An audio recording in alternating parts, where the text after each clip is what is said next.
That was wonderful. Ladies and gentlemen, that is my associate Ken whistling to begin this week's episode of Complimentary Cinema here on the O&M Stockroom. We're your hosts, Brian McGarry. And Ken O'Malley. And, let's... we did our first romantic comedy tonight. Wasn't necessarily planned that way, but all these wonderful free YouTube movies are definitely kind of exciting right now. You know, lots of options. We've had a lot of total crap come our way. We've had some really good stuff come our way the last couple times. And so today we did, what did we do today? I don't remember the name of it. It's called Moonstruck, Ken. We did the film, we watched the film Moonstruck from 1987, released early 88, starring Cher and Nicolas Cage. And you're a little bit younger than me, so you don't remember some of the buzz around the film and the poster and everything, because I was exposed to that quite a bit as a kid. I never have heard anything about this movie until you told me this is what we're watching. It was my turn to pick this week, and I decided to go for this one because it's one of those films, like, you know, growing up, all my mom did was watch TV. Like, she could have made a career out of it if she had been a little more, constructive of it. But point is that movies were constantly coming in and out of the house, and we always would hear about stuff, and she always watched Siskel and Ebert every week, and, we would occasionally, especially like in the 80s and 90s, a lot of theaters would have like little magazines talking about like that summer's blockbusters or big movies. And I know my grandmother was kind of the same way, and she had a big book about some of the bigger grossing films of all time. And I could have sworn that like I've read about that movie over the years, just here and there in little blips and blurbs. But I didn't really know what it was about. I just knew it was Cher and Nick Cage. And that's really, really all. And I just remember that, to me now, iconic movie poster up on the in the magazines or wherever. It's the sort of thing that just when you're very, I was like 5 when it came out. Just one of those things that like it's been around all your life, kind of just permeating in the background. And I figured if I'm ever going to watch a romantic comedy with Cher, then by God, it's going to be here on Complimentary Cinema. Well, and I think that's the great thing about it, is that it really rounds out our overall repertoire, because we would never have picked something like this if I was just picking movies I liked to watch, or, you know what I mean, something like movies I'm aware of. Sure. We never would have seen anything like this. No. And I just think it really, it brings something completely different to the table. I think so too, and it's a little more, a little something for everyone here on this channel, because, I'm not really necessarily a romantic comedy guy, but I just think this will prove that we're not above talking about a movie with Cher, which some people might turn their nose up at, and for understandable reasons. Cher can be obnoxious, and certainly with all the plastic surgery the last couple decades is obnoxious to look at, but that's a whole other issue, which is not relevant to our discussion tonight. That's fair. So for Complimentary Cinema, for those just joining us this week, every week Ken and I take turns. We pick a movie that's free on YouTube to watch, and we watch it and we talk about it. And it's always a film that he and I have never seen before, at least to our knowledge. And sometimes we pick them because the name sounds good or it sounds bad because of the good or bad poster, or just whatever happens to pique our interest that week. And hence the complimentary part, because you can watch it and join us in the discussion, so to speak, and at no charge.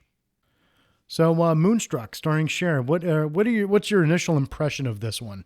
Well, obviously, since I didn't know anything about the film, kind of assumed it was, I didn't even see genre. Like, I didn't even see anything about it beforehand. When you told me it was Cher, I kind of assumed like romantic kind of drama or something like that, kind of more serious tone, I think. So I think that's part of what took me by surprise a little bit, is that this movie is incredibly funny. We laughed a lot during this movie, and I think almost all of that laughter was earned. Absolutely. This is definitely one of the best written films that we have watched so far. This is, for those listening, this is, I believe, episode 9. So of the 9 films we've done so far, definitely the best written, I think, and superbly acted. Lots of little nuances and lots of great little characters and moments, which, we've talked about little world building things in other films, and this one definitely has a bit of that. You have some inconsequential characters that add some flavor and add some spice to the film. Why don't you go ahead and give us a basic rundown of the plot here? Well, I also want to say, I think it kind of summarizes my whole feeling about it. But when we got towards the end, I said, in a very strange way, this is one of the most wholesome movies I've ever seen. And I think that really, at its core, is what makes it different, or what makes it stand out. It is unabashedly wholesome in a very odd way, because the subject matter it deals with is not necessarily wholesome. Right. So anyway, we follow our main character, who is a bookkeeper living in Brooklyn and New York.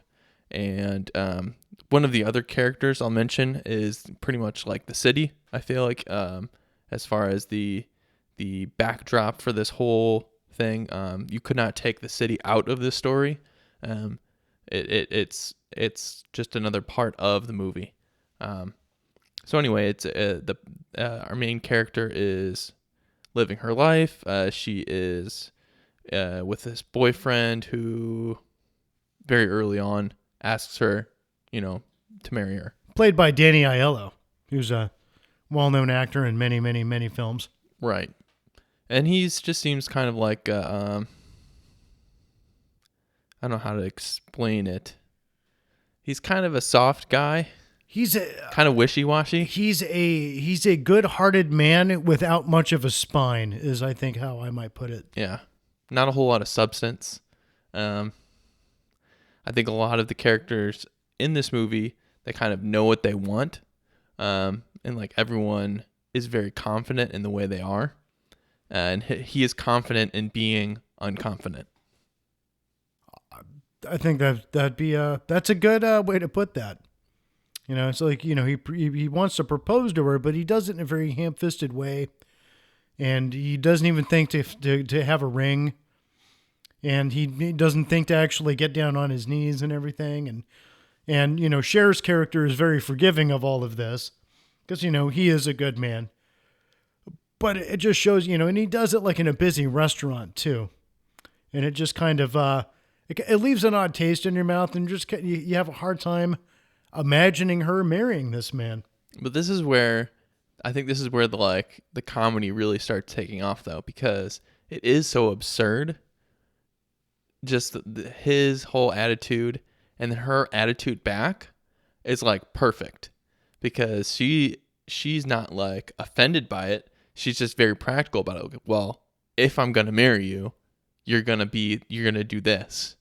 And then you're going to do this. And she walks him through the steps of what he should have done in the first place. Not because she's upset or anything, but like that's her personality is like very practical. Like we're going to do this, and we're going to do this because, and she's practical because she's superstitious, which is the other strange thing. Superstitious in an odd way, because she Cher's character, Loretta Castorini, is convinced that she has bad luck. Why does she have bad luck? Because, she's 37. She was married for only a couple of years to like a love of her life who was hit by a bus. And they got married at was it City Hall or something? Right. They did a very, very practical, functional ceremony, but like no reception, no real like wedding per se. And she feels that that's what doomed her wedding. Well, and from her perspective too, she said, I waited too long. Like my family said, marry young. I waited till I was a little older and like was choosy about who I was going to be with. And then, all this being non-traditional is what kind of gave her the bad luck. Yeah, and now here she is with, a very uncomfortable Danny Aiello on his knees in this restaurant, badly proposing, but she does say yes. And what happens after that is immediately he's got to go to Palermo, Italy, to Sicily more precisely, to see his ailing mother. He's definitely a mama's boy, we find out. And he takes off, and right as he's at the airport, he asks her to call his estranged brother and invite him to the wedding, which leads to the next twist in this tale. Oh, I can't imagine if I was just engaged to someone and their first instruction was to smooth things over with like this brother I haven't spoke to in 5 years.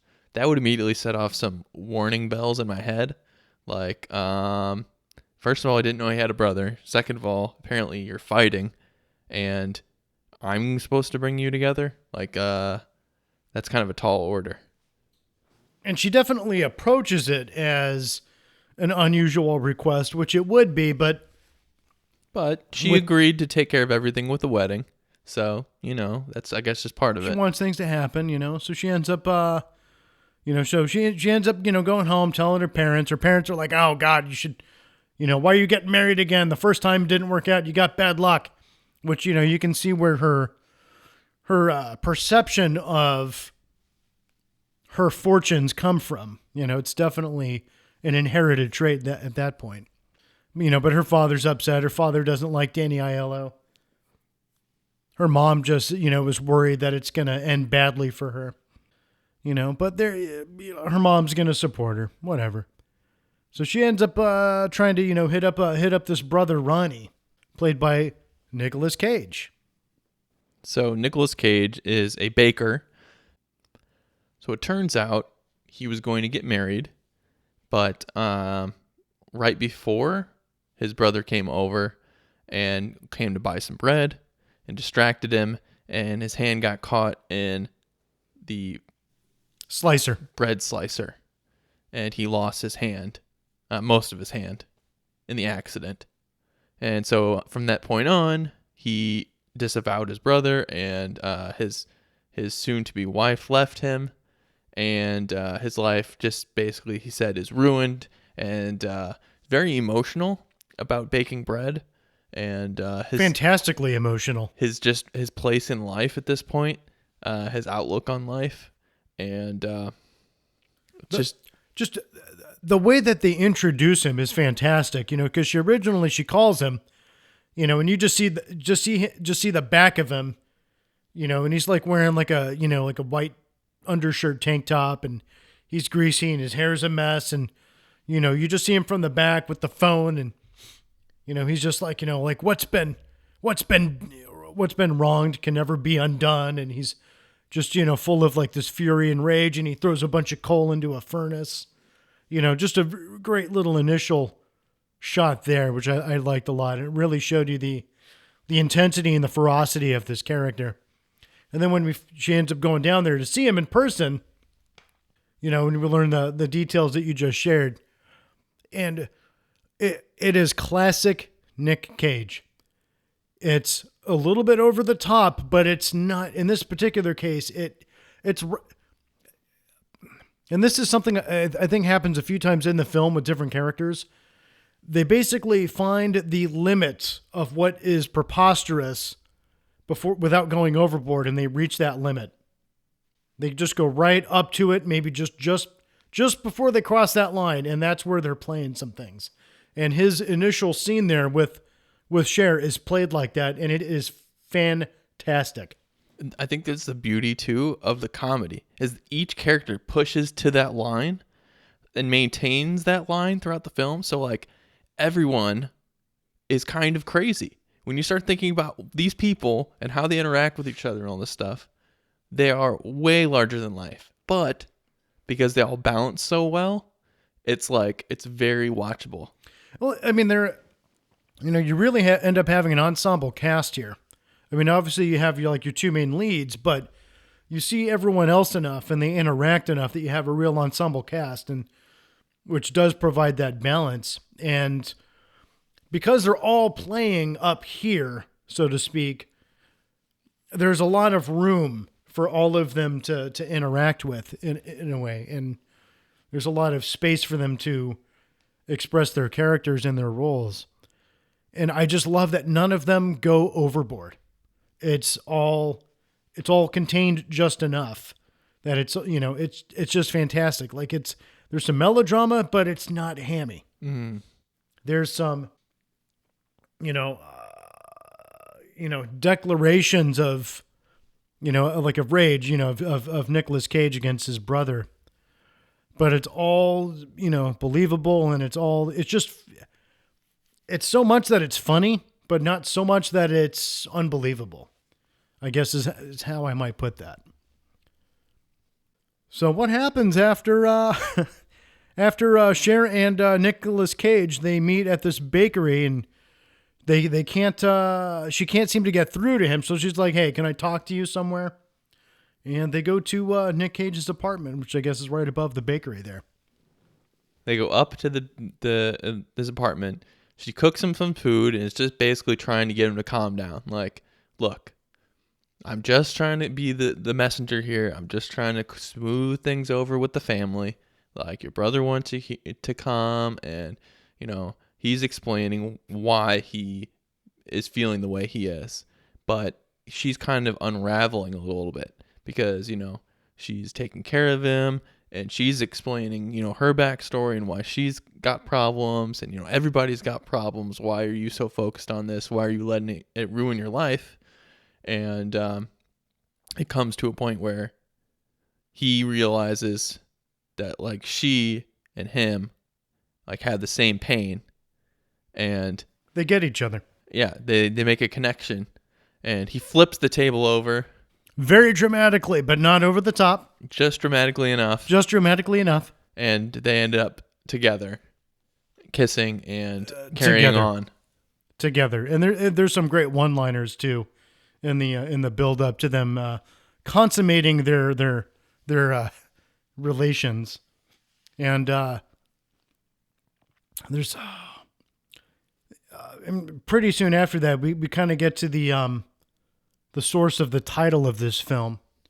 Like that evening back at the Cher's mom's house, they're all having dinner and they're all talking about this great big moon that, some of the family saw when they were younger, and how it was, I can't remember all the details on that, but the long story short is, there was a big impressive moon that was really making people swell with love. And apparently it's the same damn moon that night, which is, getting all these people up in a twist. Yeah. So we've met some of the other family members throughout the film. So we've met the mom and dad and the grandpa, and we've met the aunt and the uncle. And they're also kind of all getting wrapped up in this moon. So it's kind of how it's all connected together. So in the middle of the movie, you start seeing all of their, each of their interactions and how they're all being affected. And so like the aunt and the uncle kind of get a little frisky, and, he's like a young man, they play it this big, she says, in the moonlight, you look like you're 25. And, he gets a little saucy about it. Oh, he gets this sheepish little, grin on his face, and then he comes over and, they get to canoodling. So the aunt and uncle are just having this little kind of cute old people relationship. And then the other background is that the mom and the dad is kind of distant and emotionally distant and physically distant in a way too. Right. So it turns out that he's seeing someone else, and that's why he's focused his energy somewhere else.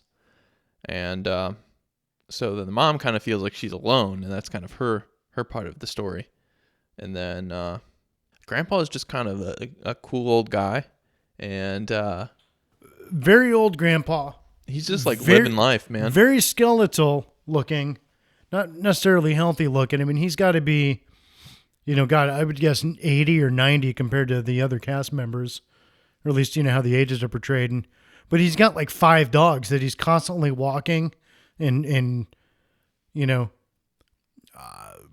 surreptitiously feeding and just constantly having around. He's having a good time though, and he even howls at the moon with his dogs too. too. What I was gonna say is the best part is that all these other people are falling in love, or like it's all about love, and his love is him and the dogs barking at the moon.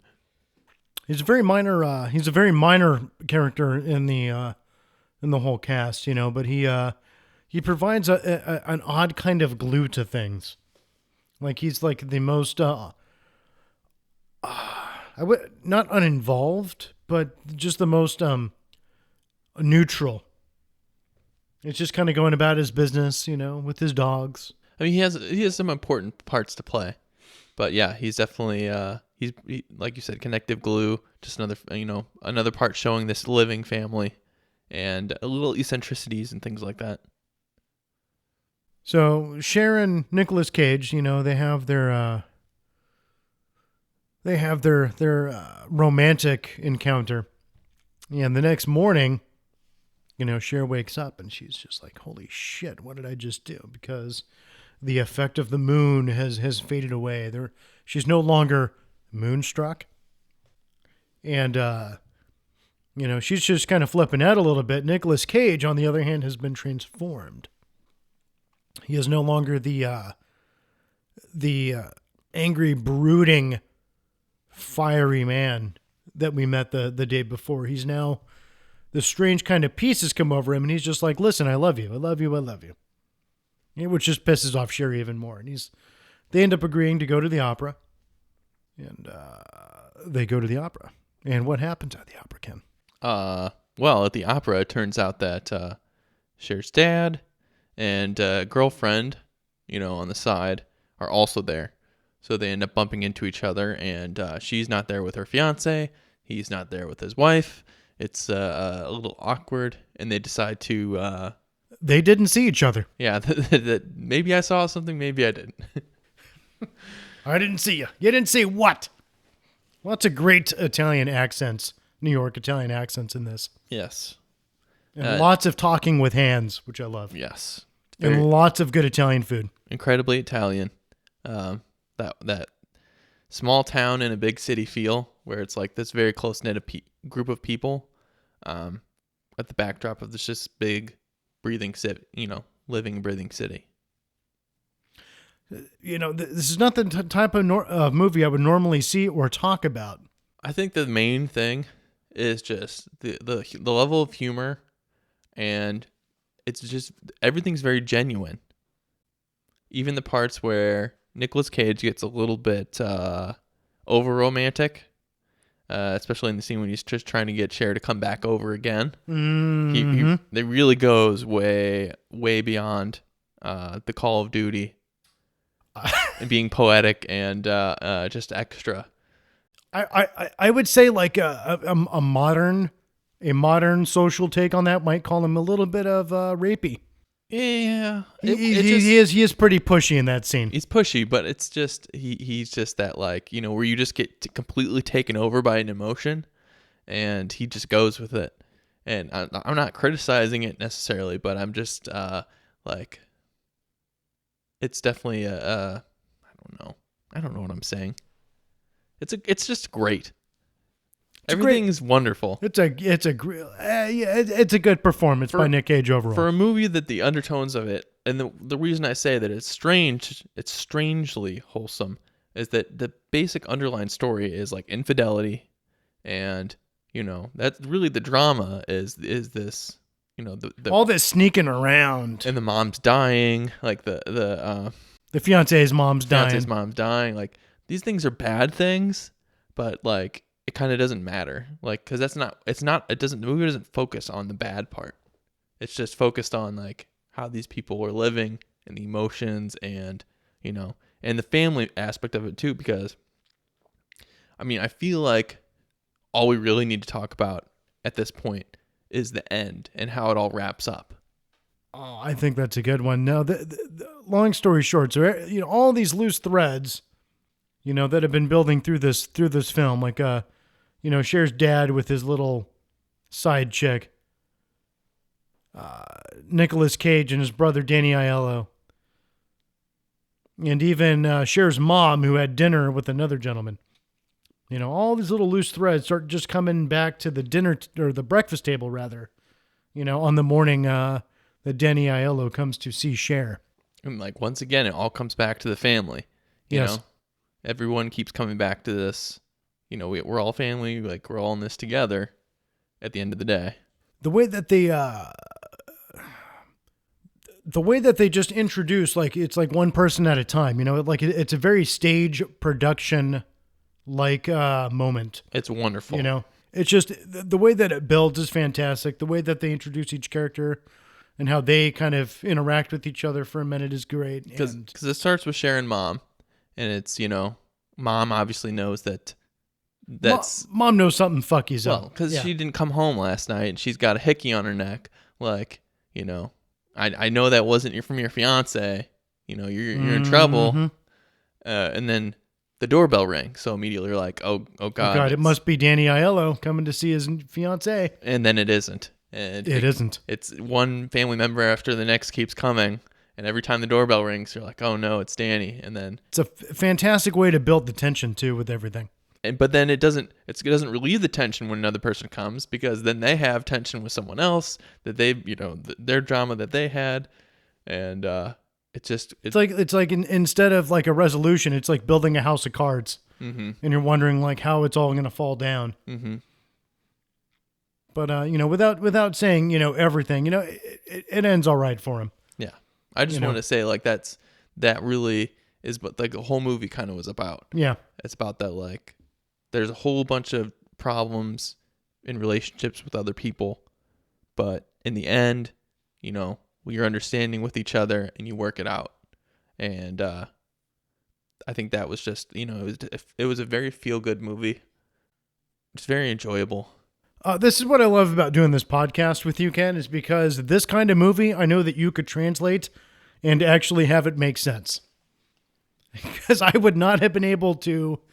I don't think that this type of movie I'm good at analyzing like you are. Well, just You found because you find the thread and you just pull it out and be like, well, here. It makes perfect sense. the people have a lot of charm and charisma. That they do. And so when you get them together in the right way, it just makes this very cohesive movie. Yeah, and that whole last scene is really masterfully done. Not only just in terms of the writing, but also how it was directed and how it was acted. It was like the timing was great. The timing in this film overall is fantastic, and the dialogue and the pacing and everything. Yeah, we don't ever dwell on anything too long. I think that's part of the recipe for success too. We keep moving, logically on to the next part. The story moves at a pace that also doesn't feel rushed either. Mm-hmm. Like it actually it feels like it takes its time without dawdling for sure, because it's only like 100-minute film. Mm-hmm. This is not a long film. Yeah, but you actually by the time it's over, you actually feel like you got something a little more substantial because there was a lot of meat in those scenes. So, best performance, worst performance. Let's start with best performance. I think that's kind of hard, because I really like. Well, maybe for the purposes of when you have such good acting, what was your favorite performance? My favorite performance was probably the mom. I just really liked her character and the way she played it. She really was like the most grounded and down to earth, and just was so over everyone's shit. Like she's definitely the one that's behind the scenes, has had to put up with everyone. You know what I mean? Like you can see how everyone else's crap has worn on her. Yeah, she definitely has that world weary kind of look about her. It's like, this again, okay, and she just kind of rolls with it. But then it turns out even she can have a good time. She can have a good time. She has a nice dinner with another gentleman, and is able to just leave it at that. Yeah. It made her feel a little young again, and she had a good time. But she was ultimately still that character that is strong through everything. And when she's parting from that gentleman who actually was the father in Frasier, John Mahoney, who was a wonderful actor, and he has a couple of small scenes in this film that are great, the way that he does those. But when she leaves him on the street corner, he's trying to get in with her. He's trying to, either go into her house or have her come back to his place. She's like, no, like I know who I am. And I think she's the only character in the film who like feels that definitively. Mm-hmm. Like she's the only, it literally is the rock upon which this family is built. Because, even old grandpa with his 5 dogs, it takes him the entire movie just to tell his own son, like, hey, you should pay for your only daughter's wedding. Yeah. He's got to he's got to work that up. And like he had to talk to his buddies about it and, It's like, oh, Yeah. Like he really had to work up the nerve and, wait for the right moment. He couldn't just be like, hey, fucko, pay for your daughter's wedding. I mean, not that he should say it quite like that, but that's the beauty of this movie too, is that like that is so realistic, because I know so many families where that is absolutely how things happen. Absolutely. Someone has talked to everyone else about the problem until they talk to the person they should actually talk to. That's true in like so many families and so many workplaces. It's and this is what I love about just direct communication too. Mm-hmm. Just too many wishy-washy people who just this doesn't ever happen with you. This is not with me, but other people have this problem. Yes. But yeah, so going back, the mom, who just for the record, she was portrayed by Olympia Dukakis. It was just a character actor who did a whole bunch of stuff. I couldn't name it off the top of my head, but if you see this film, you'll know exactly who we mean. She just as soon as you see her, you've been like, oh, I know her. And there's quite a few people in this film, like the father as well.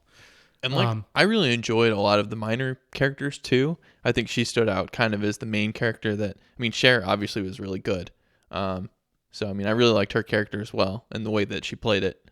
So, they were probably for me the 2 best. And they both won Oscars in this film too. Yeah. This is the first Oscar-winning film that we have covered on our show. It's kind of like one of those, like, it's a big moment, Like we're watching an actual decent movie. Like we're watching a real film made by real professionals. Yes, it's actually been recognized by people as being a good film. Yeah, that may not happen often on this channel. Yep. But so she was a good one. And then I really liked. I liked the father, played by Vincent Gardenia. Mm-hmm. He, you don't see him too often, and he doesn't even necessarily say a whole lot, but just like his pantomime movements, his facial expressions, just the way that he carries his character, the countenance of the character it's almost its own character, and he really. Expressions and things like that. It's not over the top. It's another one of those, because the level of the film is so high in terms of what's permissible, as we mentioned. His expressions, while a bit exaggerated, are still within that as well, and they just they're really great because he can really steal a scene. Just like with a grimace or just a scowl or, a very, he's a plumber, and at one point he's in his in a potential customer's bathroom and just talking about the pipes, and it's such a brief scene that you see of him, but it just shows you so much about that character and what he's like, and it tells you a lot of what you need to know about him. It just tells you everything you need to know about him, and especially in the scene immediately after that when he's having dinner with his paramour. So definitely some good performances here. Now let's talk about worst performance, or let's say most superfluous performance. Who was the one character that we could cut out of this and still have a perfectly fine film? And that's going to be a tough one, isn't it? Yeah, I don't know if anyone was unnecessary. Because you have the aunt and the uncle, which I think overall you could probably have done without the most. Yeah. They definitely, nothing that they do specifically affects the rest of the film. Yeah. They just kind of represent the family, tertiary family. They're they're just extended family, and they provide some information at one point. Mm-hmm. But overall, they're not really they're not vital to the story. Anybody else could have even have said what they said. I would agree. Yeah, they just were background family. They were background. They were extra. Even the old man with the 5 dogs was definitely a little more vital to how things progress in this film. But I think that would be it. And they were still delightful to watch, and they were still they still added flavor to the film. Mm-hmm. All right. Score / soundtrack. I didn't even really look at who made the music for this film. Mm-hmm. Opera plays a big role in this film, though. It's you've got a Dean Martin version of "That's Amore," in the beginning title sequence, and you have shots of like opera posters and things like that. And they go to the opera at some point, and Nick Cage's character just loves opera in general, and he has a nice old hi-fi in his apartment listening to opera records. That's really the only music that really stood out to me, though, that I could really recall. There's a lot of songs playing in the background in scenes, but it's very much in the background. Yeah, it really didn't dominate because I was really focused on what was going on with the characters and with the story. It's like, if you walk into a building and they have a song playing on a radio somewhere, that kind of music, not like score music. You know what I mean? Yeah, there was very little of that. It felt just like atmospheric, but not not in focus, except for the music you were talking about, the opera and that kind of music. That was front and center.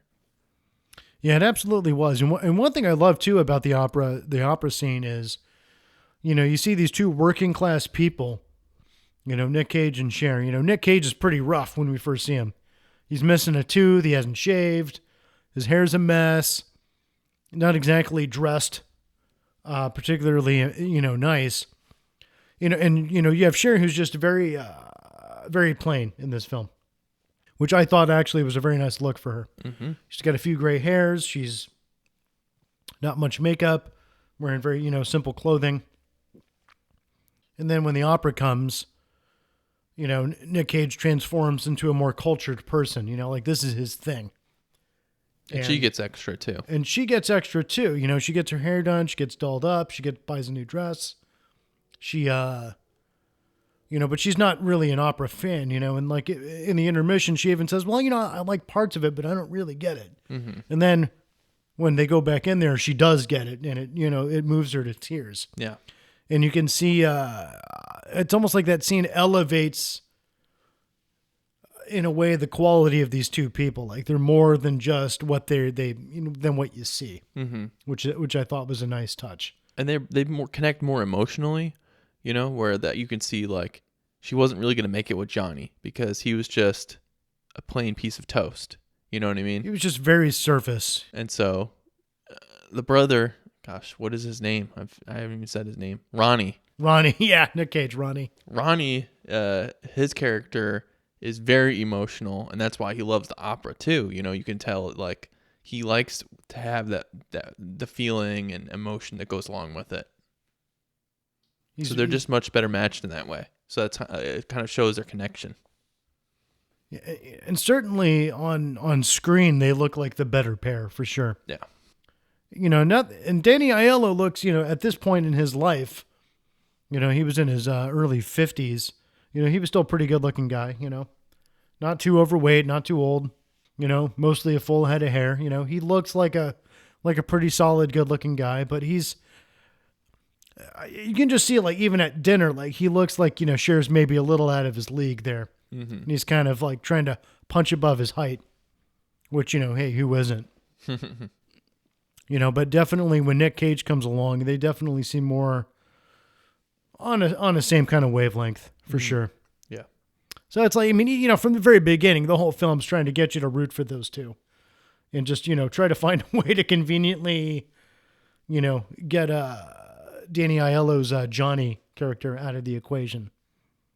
Do they?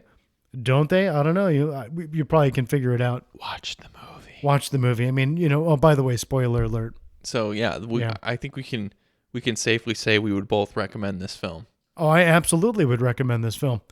And I would not necessarily have thought that before this evening. But it definitely, it's hilarious at times. Yes, very funny, in a very sincere way. Very. No cheap laughs or anything like that. It's all very, it's very grounded and absurd. It's very funny. It really makes you appreciate the way that they made films back in the day. They definitely had a different sense of timing and of what they felt was important to include, in the way that they lit scenes, the way that they shot scenes. There's a couple of scenes too, like where you see like this comically large moon against a city, the New York skyline. And, like obviously like there's some matte painting work going on. There's some other kinds of trickery, and it looks a little weird, especially compared to like, what you see nowadays in films, but it still looks cool. And it has like a stage theatrical feel to it, which I like about this whole film. I like films. I enjoy films. I find that seem like they could be just shot, shown on a stage in an evening. I feel like this is one of those that would translate well to that, because they give you the information you need to tell your story. They give you the settings you need, and they don't overdo it. And I feel like so many movies, I mean, especially having seen so many crappy, like huge blockbuster films the last like 10 years, it's just nice to go back to, 30 plus years, to a very small film in terms of its world and its scope. Just go to like a small, quiet Italian neighborhood in Brooklyn and just focus on a few people. I think people ought to watch more movies like that. I think they would get more out of their film watching, instead of all of these huge epic movies with intertwining plots with other films and everything. It's just, I think we lose something when we step away from all that all the time. Definitely agree. I think there's definitely a degree of just kind of CGI garbage you get to in movies now, where it's like, we need bigger explosions. We need every movie has to try to top the last one, and how extreme its action is, and how crazy the visuals are. And bigger, better, harder, faster. At a certain point, like, you just got to take a break from that. Absolutely, and I think this is definitely our break for the week. Definitely. We'll see you. Like you said, we never would have picked a movie like this in any other circumstances. So I think this was a great pick, and very funny, just an enjoyable film. Absolutely. So so I guess you definitely get a good recommendation from both Ken and I for this one. And I guess on that note, we'll conclude this week's episode of Complimentary Cinema on the O&M Stockroom. We'll include a link in the description below for this film where you can watch it on YouTube. And if you have seen it, let us know what you thought in the comments below. And if you haven't, other thoughts and feedback are always welcome and looked forward to. And have yourself a wonderful evening.